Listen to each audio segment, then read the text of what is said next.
Well, here we are, another Hey, man. episode. Hey, what's Yep. happening? Well, it's TGC weekend, man. Whole host of books to talk about. Mm-hmm. Just to run through some stuff. I've got Matt's picks and Freyja's pick. Okay. You haven't answered. I, Which one you're going to go with? so I was looking through. I mean, there was a whole bunch to choose from. I don't know. It was kind of a tough one. Nah, it's only one choice. It's got to be Hmm. Pat Cat 6, right? No. I thought about it, but no, I wasn't. Okay. I know you're sitting down, I am. but I was thinking Shazam.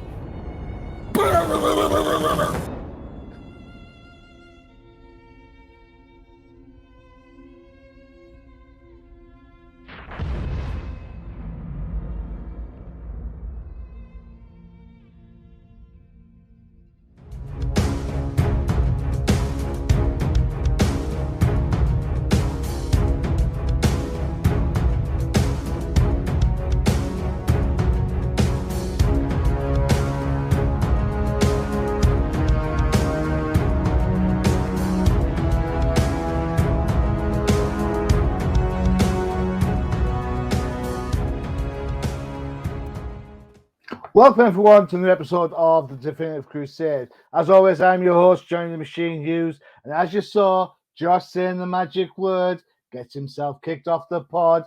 Freyja studying to join the Justice League. That leaves myself and my good friend Matthew here to run through Hello. this week's books. Hey, Matthew, how's it going? It's going. I'm being furiously attacked by lasers, but it's fine. Well, if you're going to be attacked by something, right? Right. Right. All right, so there's just the two of us, got 3 books. We'll catch up with a little bit of DC news. I'm not sure if you and I actually spoke of this previously, but I managed to pick up, are you ready? A copy of Batman Urban Legend 6. And no, I didn't buy it for the Red Hood story before you get all excited. And the reason why I picked this book up, because it's not normally my cup of tea, is that thanks to a certain bit of news, this book is going bonkers on eBay. Okay. All right, so for those that aren't in the know, Batman Urban Legends number 6 is Tim Drake is coming out as potentially bisexual. Right. Yeah. I didn't realize it had gone bonkers on eBay, but yeah. Oh man, it's crazy. This book's selling for like £20 to £40. So and I managed to pick it up cover price from my good friend Ash at Forbidden Planet down in Middlesbrough. So cheers, Ash. Yeah. So this is the big news. It's the kind of being coming out of, I suppose you want to say, left field. It came right out of the closet. Hey. Tim Drake. The big announcement that Tim Drake is bisexual. I personally don't see why this news is throwing everybody off, because it's kind of been hinted at before, with the relationship between him and John. It's just, there's always been kind of a tension between him and John, and then him and the female characters. When you say John, do you mean the Superboy character? Yeah. Superboy. Yeah. Okay, cool. Excellent. Yeah. So it's just, it's not a big deal to me, because they could have announced that he was asexual. They could have announced that he was demisexual, and I would have still viewed the character as the same. Yeah. So it's a nice little representation to officially announce it. But for everybody to be like, "Oh my God, he's bisexual," I think I think for those that are in the know, I think you're absolutely right. I think it was the Connor, not the John Superboy, but the dude with the black t-shirt. And there was definitely some tension there. The fact that they had a bit of a love triangle with Wonder Girl at the time, and there was a lot of brotherly love between Tim and Connor. I agree with you, actually. I kind of think I don't see this as a big deal. It doesn't affect my affection or my love for Tim. I think Tim's still a great Robin. Obviously, we all know Stephanie Brown's the best Robin of all time. We all know that. That's a fact. Yeah. Yeah. Look, I love Jason, but as a Robin, No. All right, Jason okay. as Red Hood. Jason as Red Hood. I fully support. Okay, cool. Yeah, Jason as a Robin. Jason as a Red Hood. Okay. So that's the big news. Of course, I didn't even twig this for that book. When I picked it up to look at it, the big thing I got for it was the Black Canary storyline by Trevor Hairsine, which looked absolutely the bomb. So that story's going to get continued. Did you see that they're making they're setting up a Black Canary official one-shot movie? Yeah. I think that'd be interesting. It would. I think one of the things I like about DC's movies, whilst they're not probably as, I guess, marketable as some of the Marvel ones or the migraine ones. The migraines. Iron Man 3 was on last night. Man, that gave me a headache. I personally didn't like Iron Man 3. No. That's a conversation for another time. But I think DC's movies try to be unique to themselves. Mm-hmm. You know, so you get like Batman versus Superman is one thing. Yeah. Then you get, Suicide Squad, whichever one is different to Birds of Prey, which is different to the Joker, which is different to, so I quite like the various tones actually. I'm not a big fan of plug and play movies. Yeah. So, hey ho. That's it. Hi ho, it's off to read comics we go. Yes, we do. All right, you mentioned the word comics. So we're going to start off with your choice. Yes, Teen Titans, go!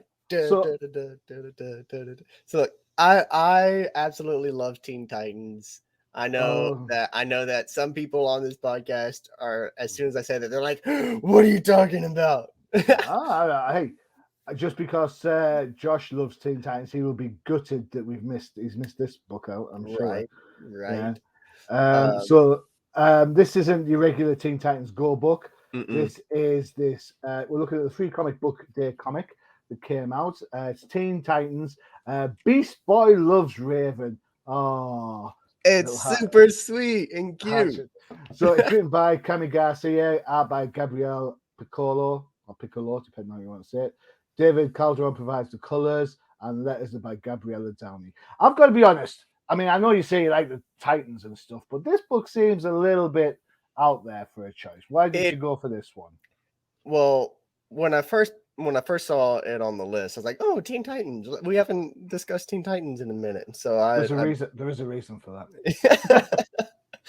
I picked it up, and as soon as I saw the artwork, it reminded me of some fan art that I had seen a long time ago of kind of like this style, but it was all the Titans together, basically just hanging out at a friend's place, watching television. I think the show they were watching was like Avatar: The Last Airbender, and so it immediately reminded me of that. And so I wanted to delve into it a little bit more. There's also in talking about let me scroll to the page. Where it is. Talking about how Raven, or not Raven, but Raven's foster sister is following her because Raven is heading to some weird back alley town, which is later to reveal to be Nashville, Tennessee, home of the Titans. It's like 5 minutes away from where I live, so I was like, "Whoa!" a little bit of close reality there. So is this book right? Is all you can eat in Tennessee barbecue? Is that the only thing you can get there? Not the only thing, but it is the biggest thing. If you scroll, and what's really cool is if you scroll over to what page is this? It's the one where she just got off the phone with a guy. So it's past the train scene. Yeah, that one.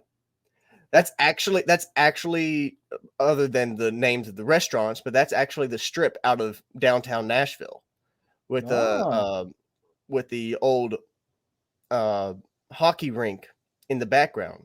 I forget what they've changed the name to it now. It's like the Sommeil Center, or they keep changing it. Yeah, I don't remember what it is. But the story starts out with, the lady in the pink hoodie. She's following Raven because Raven is heading into Nashville to meet with a guy that is named Slade. I wonder who that could be. Slade and his teenage kicks again. She's trying to figure out how to, get rid of Trigon, which is her father, a demon trapped in her necklace. And Slade said, he's like, yeah, I know how. Shoot, yeah, I can help. And so she's trying to. Yeah, I'm a Terminator. I can do that. Yeah, she's trying to track him down and figure that out. And her sister's following her. Well, just so happens that on another bus in Tennessee, we find Beast Boy, who is also heading to Nashville for some reason. Same reason. He wants help with his powers, isn't he? Yeah, that's what I was trying to scroll back to remember. But yeah, he's trying to figure out, because he also made contact with Slade, who said he would help him understand his powers a bit more. And so it just so happens they end up in the same restaurant. He's wearing this doofy cowboy hat that he thinks is pretty cool.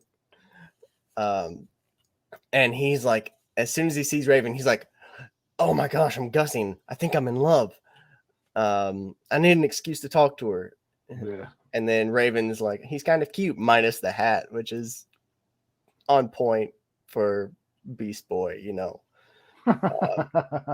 and then the orders get mixed up. And so they actually end up with an excuse to talk to each other. And he's like, I'm vegan. I don't eat meat. And she's like, what is this? It's a hot dog. It's a vegan hot dog. Turns out it wasn't. The lady at the restaurant is like, hot dog ain't meat. Ribs are meat. Brisket is meat. That's a hot dog. It's hot dog ain't meat, which is semi-true. She's kind of right. Semi-true, yeah.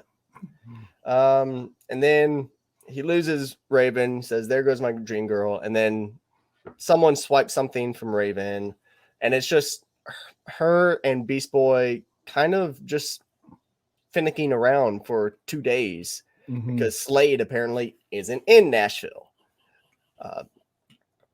The artwork, I really like the artwork because it is a throwback to, like I said, that that fan art that I saw a while back. It was like a few years ago that I saw it. And so I really enjoyed it. I really enjoyed, this small little spin-off section of Beast Boy and Raven, which has always been one of my favorite relationships, minus Beast Boy and Terra. But that's a whole different issue. That's a whole different issue. Beast Boy is one of my favorites in the DC universe. He was, Really? I grew up watching Teen Titans, and so Beast Boy was always the wisecracking guy. He always had jokes to spin. He was always talking about, his beliefs in veganism and trying to get everybody to eat tofu. I always thought he was funny, and so growing up, he was one of my favorites. So this had a little bit of that sentiment to it, picking up another Teen Titans book. But no, I didn't know that. I didn't think Beast Boy had any fans. So it was just the annoying one of the group. But hey, there you go. I mean, yes, he is annoying, but you can't just not love him. Yeah, okay. If for people who think that this book doesn't have a great deal of story in, please bear in mind this is the free Comic Day version of the young adults graphic that doesn't ship until the 29th of September. All right, so this is your taste to find out what's going on. Okay, so don't look at this book and think, but there's nothing going on, because that's not actually the case. It is a free comic book. So, go down, check out your local comic book shop, see if they've still got them in stock. See if you can get this on pre-order. Remember, Free Comic Book Day does cost retailers. They have to buy the comic. Fair enough, it's not a huge price, but still, do yourselves a favor, do your comic book shop a favor. When you go down and pick up your free comic, buy something. Yeah. Right? Please You do. know, it makes sense. I have to agree with you on this one. When you picked this book, I was like, "What the hell have you been smoking?" But then, I kind of enjoyed it. I like the simplicity of it. I like Mhm. the simplicity of the story. I like the simplicity of the art. It does what it says. The only thing that I kind of have an issue with is that Beast Boy's powers here seems to be rather than actually change into the monkey, Mhm. which is the traditional Beast Boy style of effect. It's very much a Vixen type deal where he's getting the power of the monkey rather than the transformation of, Mhm. which I'm a And little bit narked about because if you're going to have Beast Boy, you yeah, might you want. gotta have. And that's something that I have to agree with, and I had written down and I kind of skipped over. But Uh-huh. yeah, I agree. It's just a little power design change. Also, Beast Boy is typically depicted as green skinned. Uh-huh. As we see here, he does have just the green in the hair. Mm-hmm.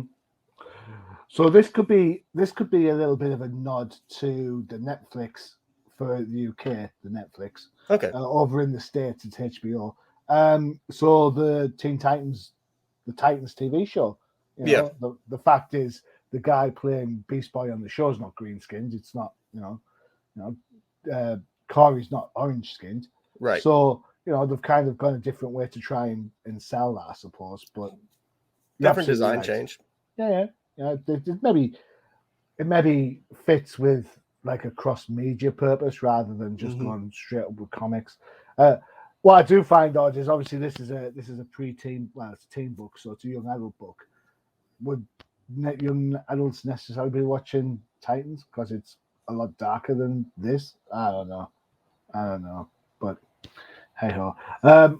No, I absolutely thought it was great, and I know personally when the book swings round, I think I'll be having a look at this for Comic Crusaders and giving it a once over. I was that impressed with it, so yeah, I really quite liked it. Also, I'm not quite sure what Ace Ventura's pet monkey is doing in it, but Yeah. I don't know. Everyone's like, Ace Ventura? What's he talking about? Where's the rhino? Yeah. But no, I quite enjoyed the book. It was a good call. I love the t-shirt. Black is my happy color. It's all good. All good. So yeah, good choice, my friend. Well done. Thank you.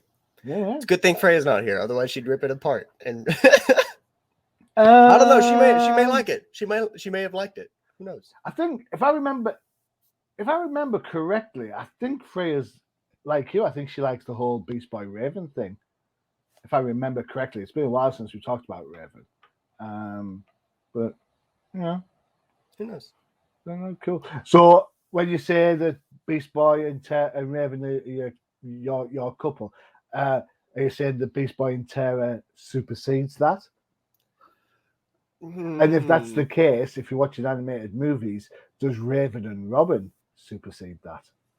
I think Beast Boy and Raven are the best couple, but I personally have a sore spot and a sweet spot for Terra because, like I said, growing up, I was watching the cartoon, and when Terra was introduced, it was Beast Boy and Terra's relationship, and me being a young preteen, I was head over heels for Terra, and so there was a lot of me in there, but okay, cool, yeah. But then Terra ended up betraying the Titans, and spoilers, and so I was really upset about it, and I never watched the full series. There was episodes that I missed, so there was still growing up. There was parts where I was I don't know what happened, so I kept wanting to go back and rewatch it because maybe they saved Terra, maybe Terra came back to the Titans, maybe she finally became good, and she was released from her hold, but. Now I know the answer, but back then I didn't. Yeah, I see you over there. Just I don't know what you mean. Yeah, well. but so did you watch the Judas Contract cartoon? I didn't watch it. I did read the Judas Contract. Yeah, I did read it. I was extremely upset. It was a good comic. It was good. It was a nice little splash of evil wins, but Yeah. To an extent, yeah, definitely. to All an right, extent, okay. yeah. To an extent. All right, there you go. 1 down, 2 to go. Next up is one of my choices, and we're going with the perennially always late, it seems. So we're going with Batcat 6. So this is Batman, Catwoman number 6. It feels like ages since we had the last issue. This is written by Tom King. It's Clayman's last issue for 3 issues. All right. So number 6, Clayman drops off. 7, 8, and 9 are going to be by Liam Sharp. So this is your last chance to get some Clayman art for a little while. Colors are by Tomorrow Mori, and letters are by Clayton. The most, I suppose, busiest letter in all of comic books, Cowles. So we are on the. No, this is one of those books that I absolutely love looking at.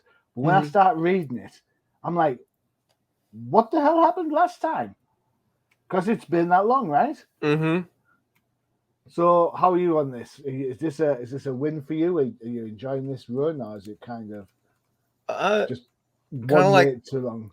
Kind of like you. There was a lot that I didn't know about when I picked up the book. So I was like, it's like, well, I'll let you discuss when a certain character is kind of portrayed. No, go for it.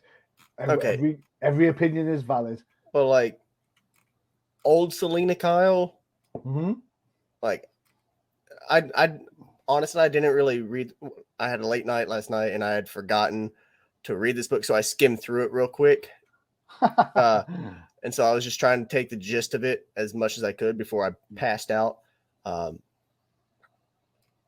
didn't really understand old Selena Kyle, and when she runs into Dick Grayson, that was kind of like a cute interaction. You know, Dick Grayson's older, Selena Kyle's obviously older, and so they have a touching reunion, kind of. So that was cute. I don't understand why it has 2 different views of Selena. Well, in what way? The old right? So this book is kind of, this story is giving us some past, present, and some future. Yeah. So it's the past isn't. Sorry, the present isn't particularly massively leaps apart. All right. So it's probably the best way to describe it as 2 perspectives of the present. In that you've got Catwoman's interaction with Bats and the Phantasm, and you've got Selena's interaction with Joker. Then you've got the future, which is Helena, the Dick Grayson as commissioner, and of course old Selena here.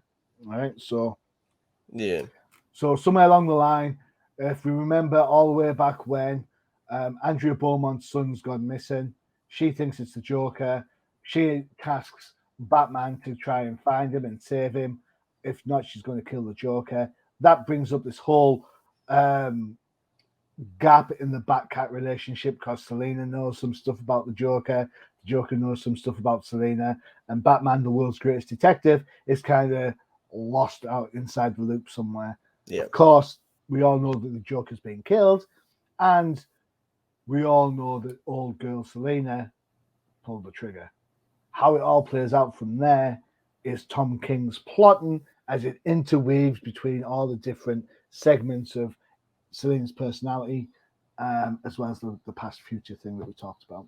Right. So how's that for a recap? It's all right, isn't it? It was all right. It just threw me off because I immediately went into it. I was like, okay, Selena Kyle and the Joker have a relationship of some sort. That's weird. And then it went directly into Phantasm and Catwoman and Batman, and they're all debacle. And then it jumped straight into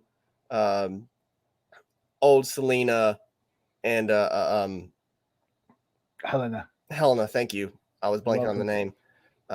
Talking about, and so it was jumping around for me, and so I wasn't able to fully follow it.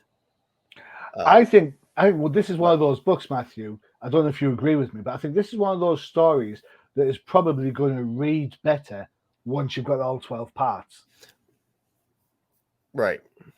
This, I don't know if DC, and I know DC don't want to do, I know DC won't want to have delays on books and stuff, but when you've got a book that's written by Tom King that needs all that sort of like plot, and we've talked about his pacing in the past being pedestrian to say the least, and then you've got like a 2-month gap between issues. You know, you're just crying out for people to drop this book left, right, and center.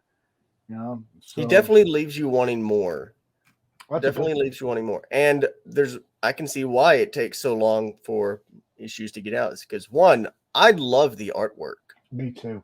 I'm with you on this one. Absolutely love the artwork. So if the artist wants to take their time with this and it be 2 months before each release, and then not to mention, you know, everything else that comes with creating a comic book, take your time, please, because this was amazing, from faces to bodies to actions. Absolutely loved it. Well, I don't know if you remember, but this is Tom King's swan song, because he left the Batman book at issue 75, right? So this is his swan song storyline for the Batman Cat relationship that he kind of, you know, started promoting when he was on that book. He actually delayed this a while himself. He delayed publication and publishing, so that it gave Clay Mann time to get the art done. And love it. Now we've had like a 2-month wait, and now Clay Mann's off the book for 3 months. All right, so what does that tell you? So, I mean, the figure work. I mean, the art is, you know, I would buy a Clay Mann book every time I see his name on the book. I'm buying it. And I don't know about. I read Heroes in Crisis, and you know, all of that was only because of Clay Mann's art. I had no way would I'd read it. I don't know what happened in the book. All I know, it was pretty. Yeah, pretty much. Yeah. Absolutely love it. Not to mention that, you know, old woman Selena is kind of thick. Where's that image where she was we're just standing with like superhero pose? Oh, I had that earlier. Yeah, just there it is. Yeah, there we go. There it is. So I saw it and I laughed a bit because it's the old costume. Just next, Yeah. you know, it just kind of made me laugh, and I was like, wow, she got some thick thighs for someone's granny, and she's still doing that crime fighting, and so it just kind of made me laugh a bit. Yeah, it's funny because this page represents you and me as well, doesn't it? I mean, look at my beard. I am old Catwoman, and you're young Helena there. Yeah. This is us. There you go. Oh, don't tell me that. Hey, I've got great legs. I'm all right with it. Oh man. No, I think to look at this book's been gorgeous. Absolutely. I do think that the Phantasm character is a little bit square. I know it's supposed to be Andrea, but is it really Andrea? Is it? And also, do you think that Joker and Catwoman have had that relationship? That's something else that threw me for a loop a bit, was the Catwoman and Joker's relationship, just kind of chilling out on the couch, like, we're best buds, you know, Christmas drink, woo, let's get the eggnog. I didn't know they were that quote unquote close. Well, or knows? If it's just one of Joker's like power schemes where he's just like, she gets home and he's just kind of chilling out on the couch, be like, hey, Selena. And she's like, oh, well, shit. And goes and grabs a drink. Hell, if the Joker showed up at my door, I'd be drinking as well. So, yeah, it might be my last day. Might as well. Yeah, cool. Where's the Joker fit for you? Here's a question for you then. I'll put you on the spot a little before we take a break. Where does the Joker fit with you as a Batman villain on the scheme of things? Is he number one? Is he in the top 5? Where is he at?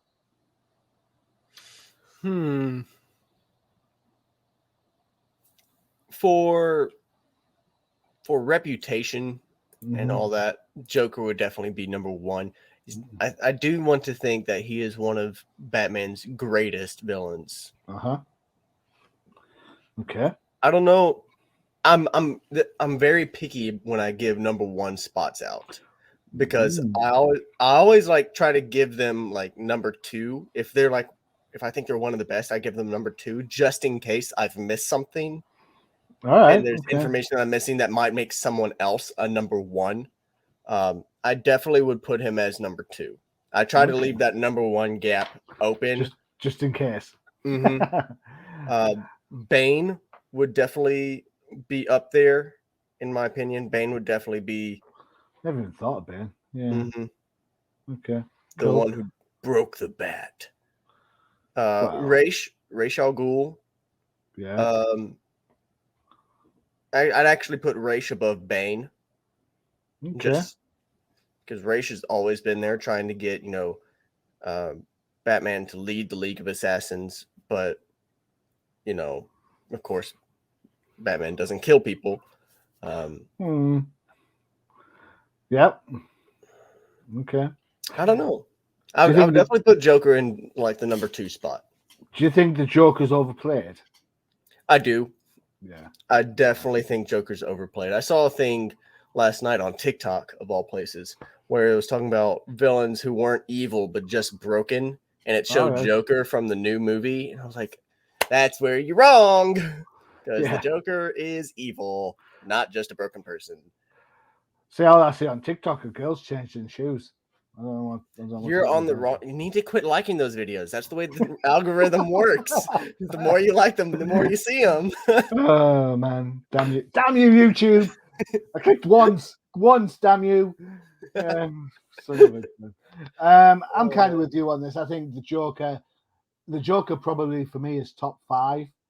I can think of 4 better villains. Really? Straight away. Yeah. I'll go Two-Face every time. I love Two-Face. I like the Penguin as the club owner. One of the original villains. That has the kind of smuggling stuff on the side. I like that. I agree with you with Ra's or Raz al Ghul. That rocks for me. However you guys pronounce it. Yeah. It's back and forth for me. Yeah. It depends what I'm watching, I suppose. I mean, it's that. So Catwoman's got to be in there. I don't know. I don't know if I want to consider Catwoman as a villain though, because she eventually, her and Bruce just kind of eventually end up as a love relationship, as a romance. I would consider it about Talia, I suppose. Yeah. Cool. I consider her more of a, not really a villain, but more of a anti-villain. All right, okay. That makes sense. Yeah. Not a true villain. Yeah. But then I have a lot of love for Poison Ivy. I love people like I had one there and just top Mr. Freeze. Blackfire, the deacon who broke him in the cult. Mm-hmm. Yeah, all that sort of stuff. Yeah, so I think nice to meet you. Yeah, not Mr. Freeze. All right, okay. Well, it's not that version of Mr. Freeze. All right, so there you go. 2 down and chat to go. So what we do, we'll take one of our breaks. We'll go with Flipside Focus. Have a check out for this for all your indie comic loves. Mm-hmm. Let me ask you a question. Are you wanting to read a new comic book that has nothing to do with the big 2? Are you tired of looking through countless titles and have no idea where to begin? Well, don't you worry, because the Random Dude Josh and Johnny the Machine Hughes has the podcast for you. Flipside Focus, only on the Undercover Capes Podcast Network. Get yourselves over to the Undercover Capes Podcast Network to see the latest episode of Flipside Focus, where I and the Random Dude Josh, before he Shazammed himself out of here, had a chance to interview the OZ, for all you Americans, or OZ for us Brits, Writer creator David Purpose. You recognize David Purpose as from Scouts on Air, Spencer and Locke, and Going to the Chapel. So check that out and hear all about his new Kickstarter. It was honestly, we looked at it. It had been live 2 days. It was already something like 400% funded. So yeah, Pretty cool. The dude has got some game. It's interesting. He has a really nice talk about Sesame Street and drugs. So go check it out. All right, cool. Right, last up is the second book that I chose at random. And I say random. This is a book that I think has been getting a lot of love. And for the first time in ages, I'm really pleased because it's a character that lots of people love and like. But sometimes people just have no idea what to do with him. So here we go. This is Nightwing. It's number 83. And it's written by Tom Taylor, art by Bruno Redondo, colors by Adriano Lucas, letters by Wes Abbott. And I don't know about you, Matthew, but for me, this has got to be one of the most perfect comic books that I've seen in quite a while. This is actually a continuation of the Nightwing story that I picked up a couple episodes ago. Indeed, and it so is. where we discussed about Dick Grayson discovering he had a sister who was in the crime field and not so much as the hero field. Or is she? Dum dum dum. Or is she? Yes. And as we come to find out, I believe we missed last issue. So I had to fill in the gaps a bit. But as we come to find out, is that she's actually trying to take down big crime families and bosses and organizations from the inside. And so while her FBI file may say she's a criminal, she's actually not. And so it's an interesting take, or not an interesting take, but it's a twist. That it's the old Green Hornet twist, isn't it? Mm-hmm. If you remember, for those that have no idea what I'm talking about, in the TV show, the Green Hornet, the idea was the Green Hornet was this really big, badass bad guy, but in fact, he was on the make, and he would use his inside influence to take out the bad guys. Mm-hmm. There you go. But since it's your pick, I'll let you go first, and that's what I'll say for that right now. All right, okay, cool. So I picked up this book, and from the get-go, I wasn't too keen on the art. It's just a little bit too simple. However, that said, I'm a true believer that a comic book can be great if it's got good writing, and the art can be a little bit hit and miss. I think comic books don't work if it's the other way around. All right, so that's just my view. But as I got into the book, the art started to gel. I really enjoyed it. The fight scene at the roof and the helicopters, I was kind of like, a couple of panels here. I mean, if Freyja was here, she'd talk about how that left leg doesn't work in parallel with his right leg and all that sort of stuff. And she's absolutely right, or she would be right. That run and pause, as much as see his glutes, it's not a great pause for anybody running around. It looks like it's falling. Yeah, and then this panel makes up for it because it's great. But then it's just the story from there on in. The dialogue's witty. You know, the guy at the end saying, "Just handcuff me, take the helicopter." Mm-hmm. And then I suppose the heart. yeah, kinky. All right, so I suppose the reason I like this book so much, despite the artistic snafus for me, is that it is such a homage to one of my favorite characters in Batman. And stories like this come few and far between, where there's a genuine resonance and things catch you by surprise. Mm-hmm. And this book did that. It's run of the mill. He's got to do something. He's got to do something with his money. He has a talk with some people. They think it's a great idea. And then lo and behold, he gets a smooch off Barbara. And then there you go. The Alfred Pennyworth Foundation. Now, if you're a Bat fan and you read this and you do not have a lump in your throat or have a small smile to yourself, then I'm afraid you have no soul. Mm-hmm. All right. So there you go. Dick Grayson setting himself up as the Bruce Wayne of Bloodhaven, because he's a billionaire now, thanks to Alfred. And he's doing what Alfred would want him to do. Love, and I don't normally say this because I hate like tech and stuff like this. I love the screen with all the text messages in. Yeah, I thought it was a really nice touch. But no, I absolutely enjoyed this book from cover to cover. Without a shadow of a doubt, one of my favorite DC books this year. There you go.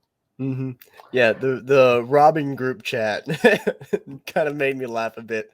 Seeing Jason here. Next one, before you give it all away, don't forget you owe me $20. I was like, that's pretty on par. That's let's see. Damien says, not that it's a competition, but you win.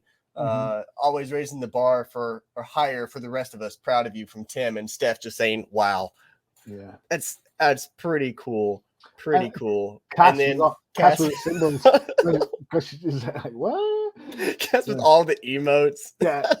Can we just let Cass know that those emotes sometimes cost you money if you're doing a text message style? So, just be careful. You don't want extra charges on your Wayne Tech phone there.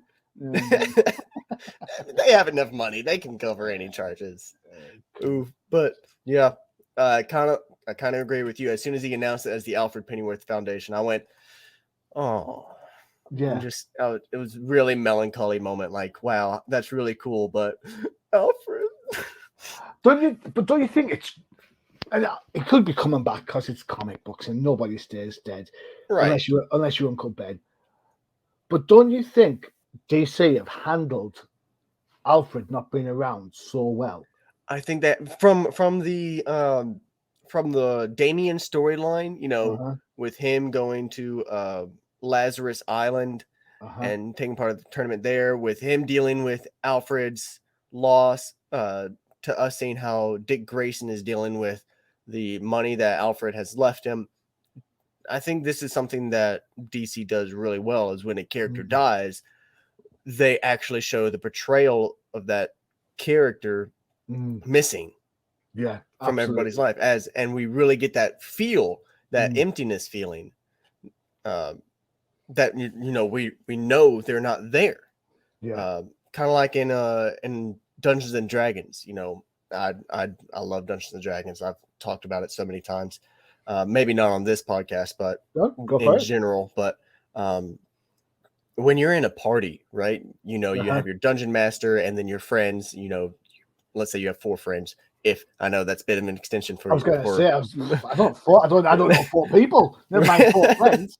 Are you kidding me? You're with 4 party members, and then you go through the game, and you're in a tough scenario, and you've been playing this game for months at this time, and you've gotten to know these characters and play these characters really well, and one of you dies.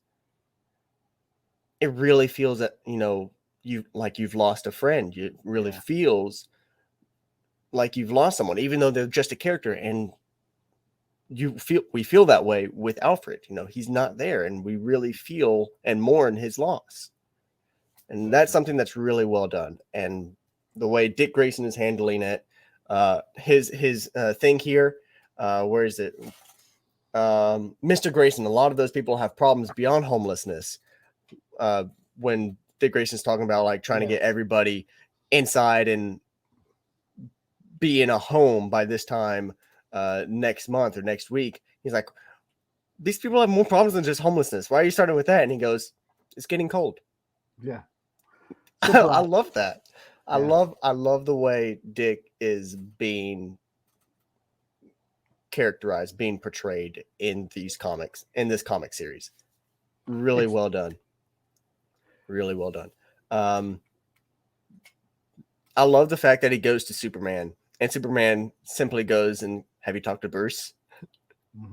Yeah. He's like, no, he doesn't do any talking. We can't text him instead. That was really funny. Wonderful book. Absolutely wonderful book. Absolutely has the beats down perfect, I think. Would I like to see better backgrounds? Yeah. Would I see better artwork? Yeah, you know what? Probably. But when you think back to how Dick Grayson has kind of gone through the mill, he had his booking in New 52. Then he got turned into a spy. Then he came back as, he's been through, the quality of his book has been up and down like nobody's business. So, I'm glad that we're getting back to Dick Grayson being Dick Grayson. Right. Yeah. With no sort of memory loss, no sort of, trying to be somebody he isn't. And I think if this doesn't show you that Dick Grayson should be the next Batman, or at least the next Bruce Wayne, then The Bruce Wayne of Bloodhaven. yeah. Definitely am enjoying that. Cool. Excellent. So there you go. 3 up, 3 down. A short show due to the lack of people studying and Shazammed out of there. Mm-hmm. So don't forget to check out HBO for the Titans show. See if I'm going to try and catch up to speed with that for the next pod. See if we can have a conversation about that. But depends about HBO. I don't know. They say season 3 is recovering it with characters, but well, you got to watch it. The Hood's in it. That's the problem. That's the problem is that their portrayal of Jason Todd, and so there's once again TikTok guy. His name's Panda Red. Does he change his shoes? If he doesn't change his shoes, I'm not interested. I don't know. But Panda Red discusses Titans and how season 1, their portrayal of, because he's also a really big Jason Todd fan, and that's part of the reason why I love his content. But he does so much more. Blimey, 2 Jason Todd fans. Who'd have thought? Yeah, you'd be surprised. There's more than just me. But he discusses how Jason's attitude in season 1, they essentially just they didn't do him justice on portraying how Jason is. They just went, oh, Jason's dark and broody. Let's just do that. Yeah. And so I don't know if I trust Titans enough. Now he's like he said season 3 seems to be redeeming it a bit, but I don't know. I don't know if I'm going to continue it. I'm going to say this: in season 2, there were a couple of good Jason Todd episodes. All right, so I'll take your word for it. I enjoyed it for what it was. Season 1's got too many filler episodes. Season 2 maybe has 1 episode that's filler that's a little you can do without. But I'm going to give season 3 a go and see how things go from there. All right, well, let me know. I'll trust your opinion on it. Really? No.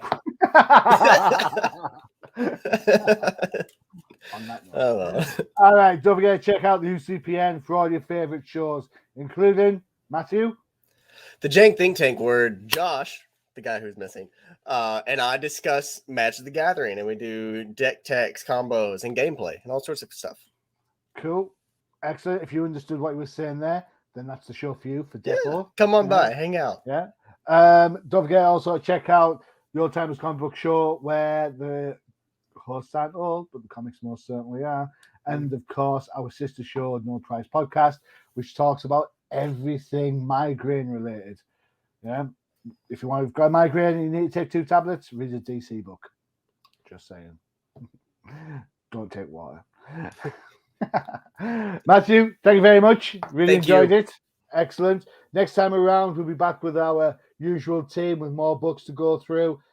Don't forget to drop us some comments and some likes down below. And if you want us to talk about any of your favorite characters, if you're sick of me bashing Red Hood, or even Matthew saying how great Red Hood is, and you want us to talk about someone else, by all means, just drop us a line. You've got our Twitters on the screen. Who knows? We could be talking about your favorite character next time. Very possible. Right. Very possible. All right, Matthew, thanks a lot, man. Thank you for inviting me, as always. As always. There's no invite, mate. You're a regular on this now. You are stuck with us as long as we are stuck with you. It is a it is a synergy. A synergy. All right. I don't know how I feel about that. Me synergizing with Johnny? Oh God. I think I need to take a break. Oh God. And on that note, adios.